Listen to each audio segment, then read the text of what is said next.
तो फाइनली दोस्तों आज के इस वीडियो में हम कक्षा 11 विषय हिंदी अर्धवार्षिक परीक्षा पेपर 2022-23 का पेपर देखने वाले हैं। जितने भी हमने क्वेश्चन आपको क्लास 11th जीव विज्ञान में बताए थे आप देख सकते हैं वही के वही क्वेश्चन जो है आपके अर्धवार्षिक परीक्षा पेपर जीव विज्ञान में पूछे गए थे। इसी तरह जो है आपके कक्षा 11वीं विषय हिंदी के ऐसे प्रश्न बताए जाएंगे जो कि आपके पेपर में 100% गारंटी के साथ पूछे जाएंगे। तो चैनल पर नए हैं तो प्लीज़ चैनल को सब्सक्राइब कीजिए क्योंकि लगातार हम आपके लिए मेहनत कर रहे हैं। तो चलिए वीडियो को स्टार्ट करते हैं। तो यहाँ पर सबसे पहले हम वस्तुनिष्ठ प्रश्नों को देख लेते हैं। पहला प्रश्न है सही विकल्प का चयन कीजिए। पहला प्रश्न है कि मीरा ने श्री कृष्ण को किस रूप में स्वीकार किया है। 4 ऑप्शन दिए गए हैं तो किस रूप में स्वीकार किया है, पति के रूप में। बी नंबर का ऑप्शन इसका राइट आंसर होगा। इसके बाद दूसरा प्रश्न है हिंदी साहित्य का स्वर्ण युग कहलाता है। 4 ऑप्शन दिए गए हैं तो क्या कहलाता है, भक्ति काल। बी नंबर का ऑप्शन इसका राइट आंसर होगा। तीसरा प्रश्न है यहाँ दरख्तों के साए में धूप में अलंकार है। 4 ऑप्शन दिए गए हैं तो इसका राइट आंसर क्या होगा, ए नंबर का ऑप्शन विरोधाभास इसका राइट आंसर होगा। इसके बाद प्रश्न 4 है यहाँ पर अपू के साथ 2.5 साल पाठ गद्य की विधा है। तो 4 ऑप्शन दिए गए हैं तो इसका जो राइट आंसर होगा डी नंबर का ऑप्शन सस्मरण इसका राइट आंसर होगा। इसके बाद यहाँ पर प्रश्न क्रमांक 5 दिया गया है इस प्रकार से कि बात की धनी होना। यहाँ पर इस प्रकार से क्वेश्चन पूछा गया बात की धनी होना मुहावरे का अर्थ है। तो 4 ऑप्शन दिए गए हैं तो इसका राइट आंसर होगा सी नंबर का ऑप्शन जुबान का पक्का होना। सी नंबर का ऑप्शन इसका राइट आंसर होगा। इसके बाद यहाँ पर प्रश्न 6 है कुएं की खुदाई की जाती है। 4 ऑप्शन दिए गए हैं तो किससे की जाती है, बसोली से की जाती है। सी नंबर का ऑप्शन इसका राइट आंसर होगा। तो इस प्रकार से इन विकल्पों को आपको अच्छे से तैयार कर लेना है।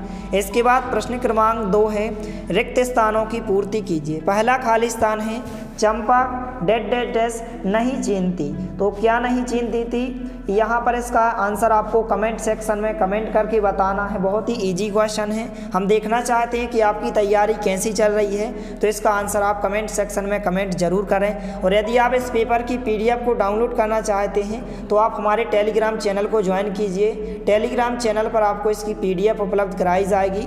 तो हमारे टेलीग्राम चैनल पर जो है 1000 से ज़्यादा छात्र जुड़े हुए हैं तो आप भी ज्वाइन कर सकते हैं। नीचे डिस्क्रिप्शन बॉक्स में लिंक दी गई है या फिर आप टेलीग्राम पर सर्च कर सकते हैं। हमारे चैनल का नाम फ्री ऑनलाइन टीचिंग 1 के नाम से टेलीग्राम पर चैनल बनाया गया है। इसके बाद दूसरा खाली स्थान है दोहा छंद मात्राओं के आधार पर खाली स्थान कहते हैं। तो क्या कहते हैं, अर्ध सम्मात्रक कहते हैं। इसका राइट आंसर क्या होगा, अर्ध सम्मात्रक होगा। Okay student. इसके बाद तीसरा खाली स्थान है मासिक वेतन को डेड डेड डैश चांद कहा गया है। तो क्या कहा गया है, पूर्णिमा कहा गया। पूर्णिमा इसका राइट आंसर होगा। इसके बाद चौथा प्रश्न है बचपन से ही डेड डेड डैश बड़ा बुद्धिमान था। तो कौन बुद्धिमान था, मोहन बड़ा बुद्धिमान था। मोहन इसका राइट आंसर होगा। 5वां खाली स्थान है यहाँ पर वाक्यांश होता है। तो यहाँ पर जो लोकोक्ति होती है वह एक वाक्यांश होता है, लोकोक्ति इसका राइट आंसर होगा। इसके बाद प्रश्न 6 है संगीत के क्षेत्र में लय खाली स्थान प्रकार की होती है। तो कितने प्रकार की होती है, 3 प्रकार की होती है। 3 इसका राइट आंसर होगा। इसके बाद प्रश्न 7 है हिंदी का पहला साप्ताहिक पत्र खाली स्थान है। तो क्या है यहाँ पर, उदंत मार्तंड है। यहाँ पर उदंत मार्तंड इसका राइट आंसर होगा। तो इस प्रकार से इन रिक्त स्थान को आपको अच्छे से तैयार करना है। इसके बाद प्रश्न क्रमांक 3 है एक वाक्य या एक शब्द में उत्तर दीजिए। पहला प्रश्न है चंपा क्या छुपा देती है। तो क्या छुपा देती है, कलम व कागज। तो पहले प्रश्न का आंसर क्या होगा, कलम व कागज इसका राइट आंसर होगा। तो इसको आप अच्छे से नोट करें और सभी प्रश्नों को आपको अच्छे से तैयार करना है और वीडियो को ज़्यादा से ज़्यादा अपने दोस्तों के साथ शेयर करना है ताकि सभी की हेल्प हो सके। इसके बाद दूसरा प्रश्न है 2 महाकाव्यों के नाम तथा एक एक रचना का नाम लिखिए। तो 2 महाकाव्य कौन कौन से हो जाएंगे, एक हो जाएगा रामचरितमानस। पहला महाकाव्य क्या हो जाएगा, रामचरितमानस। और इसके लेखक कौन है, तुलसीदास जी हैं। इस प्रकार से पहला महाकाव्य रामचरितमानस और दूसरा महाकाव्य क्या होगा, कामायनी होगा। इसके लेखक कौन है, जयशंकर प्रसाद हैं। तो इस प्रकार से 2 महाकाव्यों के नाम हो जाएंगे रामचरितमानस और कामायनी। इसके बाद प्रश्न 3 है, बंशीधर ने किससे बैर मोल लिया था? तो यहाँ पर इसका राइट आंसर क्या होगा? किससे बैर मोल लिया था? पंडित अलोपीदीन से। तो आप उत्तर में क्या लिखेंगे? पंडित इस प्रकार से आप लिखेंगे और आप उत्तर में लिखेंगे अलोपीदीन। पंडित अलोपीदीन ने जो है बैर मोल लिया था, इस प्रकार से इसका राइट आंसर होगा। इसके बाद चौथा प्रश्न इस प्रकार से पूछा गया है कि कौड़ियों पर ईमान बेच देना, मुहावरे का अर्थ लिखिए। तो यहाँ पर इसका मुहावरे का अर्थ क्या होगा? विश्वास समाप्त करना है। इस मुहावरे का अर्थ क्या होगा? विश्वास समाप्त करना है। विश्वास समाप्त करना इसका राइट आंसर होगा। इन सभी प्रश्नों के आंसर आपको लिखित रूप में भी बताए जाएंगे, तो वीडियो के साथ आप अंत तक बने रहिए।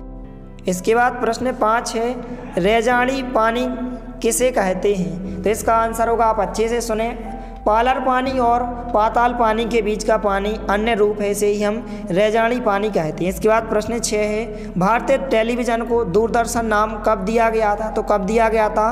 15 सितंबर सन 1959 में। 15 सितंबर सन 1959 में दिया गया था। इस प्रकार से इसका राइट आंसर 15 सितंबर 1959 होगा।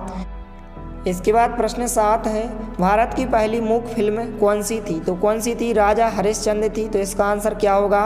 राजा हरिश्चंद्र इसका राइट आंसर होगा। तो इस प्रकार से सभी प्रश्नों को आपको अच्छे से तैयार कर लेना है। तो यहाँ पर आप देख सकते हैं दोस्तों, प्रश्न क्रमांक 3 में जो प्रश्नों के उत्तर पूछे गए थे, एक शब्द या एक वाक्य में प्रश्नों के उत्तर इस प्रकार से हो जाएंगे। इनको आप अच्छे से नोट करें। पहले प्रश्न का उत्तर, दूसरे का, तीसरे का, चौथे का, पाँचवें का, छठवें का और सातवें प्रश्न का। तो इनको आप अच्छे से नोट करें। तो आप स्क्रीनशॉट लेकर या फिर आप वीडियो को रोककर इन सभी प्रश्नों को आप अच्छे से तैयार कर सकते हैं।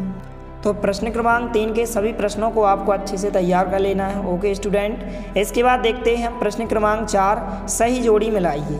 पहला है यहाँ पर, हम तो एक करी जाना।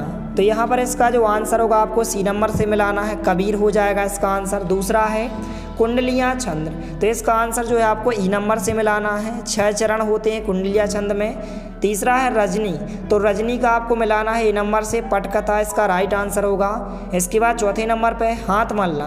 तो हाथ मलने का आपको एफ नंबर से मिलाना है, पश्चाताप करना। इसके बाद 5वें नंबर पर दिया गया है राजस्थान की रजत बूंदें। तो इसका आंसर जो है आपको बी नंबर से मिलाना है, अनुपम मिश्र इसके लेखक हो जाएंगे। इसके बाद लास्ट दिया गया समय का तकाजा। तो इसका आंसर आपको जो है यहाँ पर डी नंबर से मिलाना है, रिमाइंडर इसका राइट आंसर होगा। तो इस प्रकार से इनको आप अच्छे से तैयार करें। इस प्रकार से आंसर दिए गए हैं। इसके बाद जो है प्रश्न क्रमांक 5, सत्य सत्य लिखिए। पहला प्रश्न है, सदुक्कड़ी भाषा का प्रयोग कवि ने किया। तो यहाँ पर यह कथन क्या होगा? सत्य हो जाएगा। पहला प्रश्न क्या हो जाएगा? सत्य होगा। दूसरा प्रश्न है, दोहा और रोला छंद को मिलाकर कुंडलियाँ छंद बनता है। तो यह कथन भी क्या होगा? सत्य होगा। इस प्रकार से आपको ध्यान रखना है। इसके बाद तीसरा प्रश्न है, गलत लोहा पाठ के लेखक जो हैं शेखर जोशी हैं। तो यह कथन भी सत्य होगा। तीसरा प्रश्न भी क्या हो जाएगा? सत्य हो जाएगा। इसके बाद चौथा प्रश्न है, रचना के आधार पर वाक्य 3 प्रकार के होते हैं। तो यह कथन भी क्या होगा? सत्य होगा। इसके बाद 5वां प्रश्न है, बेबी हालदार ने अपनी डायरी बांग्ला में लिखी। तो यह कथन भी क्या होगा? सत्य होगा। इसके बाद प्रश्न 6 है, जनसंचार माध्यमों का लोगों पर केवल सकारात्मक प्रभाव पड़ता है। तो यह कथन आपका क्या होगा? असत्य होगा। यहाँ पर 5 आपके सत्य हो जाएंगे। पहला सत्य होगा, दूसरा सत्य होगा, तीसरा सत्य, चौथा सत्य और 5वां सत्य। लेकिन आपका जो प्रश्न 6 है यह असत्य होगा। इस प्रकार से इनको आपको अच्छे से तैयार कर लेना है। इसके बाद जो है हम 2-2 अंक के क्वेश्चन देखने वाले हैं। प्रश्नों के साथ साथ जो है आपको इनके आंसर भी बताए जाएंगे, इसलिए आपको वीडियो को लास्ट तक देखना है। तो यहाँ पर प्रश्न क्रमांक 6 है, मीरा कृष्ण की उपासना किस रूप में करती हैं? वह रूप कैसा है? इसके अथवा में पूछा गया है, पिता के व्यक्तित्व किसी के विशेषताओं को उकेरा गया है। इस प्रकार से प्रश्न पूछा गया, तो हम उत्तर देखने वाले हैं। तो इस प्रकार से मीरा कृष्ण की उपासना किस रूप में करती हैं, इस प्रकार से आंसर दिया गया है। तो इस प्रकार से प्रश्न 3 का उत्तर होगा। इसको आप अच्छे से तैयार करें। इसके बाद जो है प्रश्न क्रमांक 6 का जो अथवा पूछा गया है, यहाँ पर इस प्रकार से, पिता के व्यक्तित्व किसी की विशेषताओं को उकेरा गया है। इसका हम आंसर देखने वाले हैं। तो इस प्रकार से आंसर दिया गया है। ज़रूरी नहीं है कि जो आंसर हम आपको बता रहे हैं वही आप याद करें, आप किसी भी गाइड का या फिर आपने जो भी पहले से क्वेश्चन याद किया गया है आप उसी को याद करें। ज़रूरी नहीं है कि जो हम आपको बता रहे हैं, हमारा उद्देश्य केवल क्वेश्चन को बताना है, तो आप इनको अच्छे से तैयार करें। इसके बाद यहाँ पर इस प्रकार से क्वेश्चन है, इसका आंसर दिया गया है, तो इसका आप फर्स्ट स्क्रीनशॉट ले लीजिए। इस प्रकार से आंसर दिया गया है, इस प्रकार से आंसर होगा। इसके बाद प्रश्न क्रमांक 7 पूछा गया है। यहाँ पर इस प्रकार से 2 अंक में पूछा गया है कि छायावादी कविता की विशेषता लिखिए। इसके अथवा में पूछा गया है प्रयोगवादी कविता की विशेषता लिखिए। तो सबसे पहले हम छायावादी कविता की विशेषताएं इस प्रकार से दी गई हैं, इनकी आपको कोई भी 2 या 3 विशेषताएं अच्छे से तैयार कर लेना है। इस प्रकार से बहुत सारी विशेषताएं दी गई हैं, तो इनमें से आप कोई भी 2 या 3 विशेषताएं अच्छे से तैयार कर सकते हैं।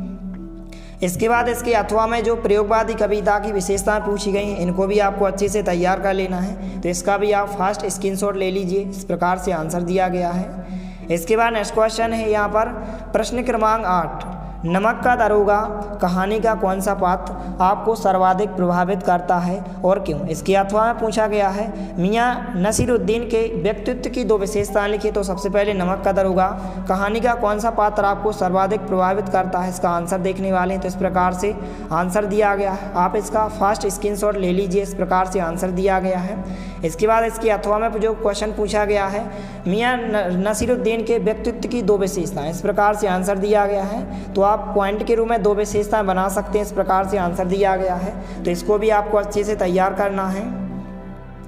इसके बाद नेक्स्ट क्वेश्चन है प्रश्न क्रमांक 9, कहानी और उपन्यास में अंतर लिखिए। 2 अंक में क्वेश्चन पूछा गया। इसके अथवा में पूछा गया है नाटक एवं एकांकी में अंतर लिखिए। तो इस प्रकार से कहानी और उपन्यास में अंतर दिया गया है, इसको आप अच्छे से तैयार करें। तो आप इसका फास्ट स्क्रीनशॉट ले लीजिए। इस प्रकार से आंसर दिया गया है।